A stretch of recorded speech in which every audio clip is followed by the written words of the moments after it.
অনেকে আছে যে মশার কামড়ে বেচারা অস্থির।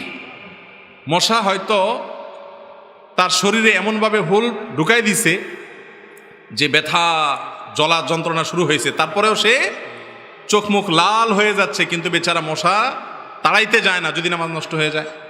আছে না? না এরকম না ভাই, আপনি আস্তে করে মশারে তাড়াই দেন, দৌড়ায় দেন, এরপরে নামাজ পড়েন। আবার একবারে মশা মারার জন্য একেবারে আপনি অ্যাকশন নিয়ে মশা নিয়ে জোর করে এমনভাবে দিলেন জিত করে, তাহলে কিন্তু আমলে কাসির হয়ে নামাজ ভাঙার সম্ভাবনা আছে।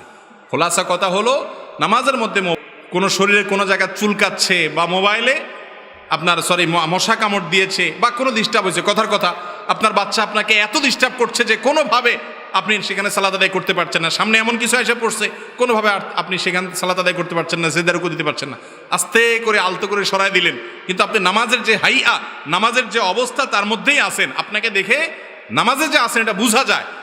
এইরকম অবস্থার মধ্যে আলতো করে যদি সমস্যার সমাধান করে ফেলেন তাতে কোনো অসুবিধা হবে